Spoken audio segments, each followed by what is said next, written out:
Hello friends, मेरा नाम है डॉक्टर अरसलान और जेके होम्योपैथिक दवाखाना में आपका स्वागत है। तो दोस्तों, आज हम बात करने वाले हैं यूरिक एसिड के बारे में। यूरिक एसिड क्या होता है, कैसे होता है और उसको कैसे ठीक किया जा सकता है होम्योपैथिक मेडिसिन के द्वारा। तो दोस्तों, वीडियो को शुरू करने से पहले मैं आपको बता देता हूँ कि कोई भी होम्योपैथिक मेडिसिन अगर आप लेते हैं तो मेडिसिन लेने से पहले अपने नज़दीकी होम्योपैथिक डॉक्टर से कंसल्ट करें, उसके बाद मेडिसिन लें। तो दोस्तों, यूरिक एसिड जैसा कि आप जानते होंगे, जो भी हम फूड मटेरियल लेते हैं या जो भी हम भोजन लेते हैं, उसमें तरह तरह के न्यूट्रिएंट्स पाए जाते हैं। उसमें विटामिन होते हैं, कार्बोहाइड्रेट होता है, फैट होता है, प्रोटीन होता है।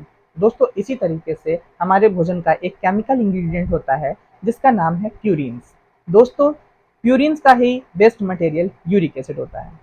दोस्तों, ये प्यूरिन्स हमारे डाइजेस्टिव सिस्टम में जाता है, वहाँ उसका मेटाबॉलिज्म होता है और वो यूरिक एसिड में कन्वर्ट हो जाता है। यूरिक एसिड जो होता है वो वाटर सॉल्यूबल होता है और आपके यूरिन के द्वारा बॉडी से बाहर निकल जाता है।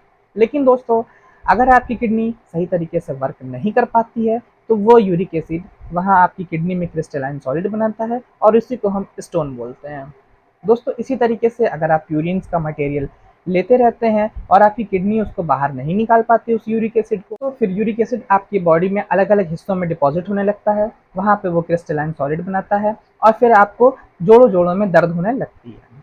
दोस्तों, यूरिक एसिड आपकी बॉडी में, आपके घुटनों में जा सकता है, आपके पैर के अंगूठों में या फिर एड़ियों में या फिर किसी भी जॉइंट में आपके जा सकता है और वहाँ क्रिस्टलाइन सॉलिड बनाता है और उस हिस्से में दर्द होने लगता है। दोस्तों, यूरिक एसिड की भी अपनी बॉडी में एक ज़रूरत है, एक नीड है। उसका एक अपना लेवल होता है, जो कि महिलाओं में अलग लेवल होता है और पुरुषों में अलग लेवल होता है। दोस्तों, मैं बात करने वाला हूँ पुरुषों की। तो यूरिक एसिड का पुरुषों में 3.0 से 7.0 तक का लेवल होता है। इसी तरीके से यूरिक एसिड का महिलाओं में 2.6 से 6.0 तक का लेवल होता है। दोस्तों, यही यूरिक एसिड अगर आप सही टाइम पे इसका सही इलाज नहीं करते हैं तो ये आगे चल करके गाउट या गठिए में कन्वर्ट हो जाता है। उसके बाद आपको दर्द होती है।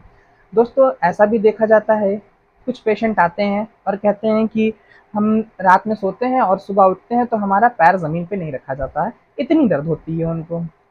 दोस्तों, इसी तरीके से आपके घुटनों में, आपके अंगूठों में और आपके जोड़ों में दर्द होने लगती है यूरिक एसिड के बढ़ जाने की वजह से।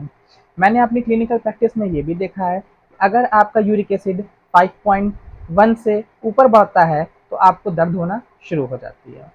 तो दोस्तों, अब हम बात करने वाले हैं कुछ ऐसी मेडिसिन का जिसका यूरिक एसिड में बहुत ही अच्छा रोल होता है हमारी होम्योपैथिक मेडिसिन का। तो दोस्तों, हमारी पहली मेडिसिन है आर्टिका यूरनेस क्यू पोटेंसी में।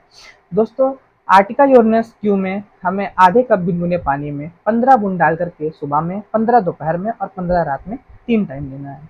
इसी तरीके से हमारी दूसरी मेडिसिन है जिसका नाम है बेंजोइक एसिड 30 पोटेंसी में। इसका भी हमें 5 बूंद डायरेक्ट टंग पे या ग्लोब्यूल्स में मिला करके हमें सुबह में, दोपहर में और रात में 3 टाइम लेना है। तो दोस्तों, इस 2 मेडिसिन से आपका यूरिक एसिड बहुत ही अच्छे तरीके से क्योर हो सकता है। और कुछ ऐसे फूड मटेरियल हैं जिनको हमें अवॉइड करना है, जैसे कि प्रोटीन्स वगैरह जिसमें पाए जाते हों या प्यूरिन्स जिसमें पाए जाते हों, जैसे कि कर्ड या दही हो गया, कुछ दालें हैं, कुछ मीट हैं। दोस्तों, इन चीज़ों को आपको अवॉइड करना है और हरी सब्जियों का आपको सेवन करना है। हरी सब्जियाँ यूरिक एसिड में काफ़ी अच्छा रोल निभाती हैं।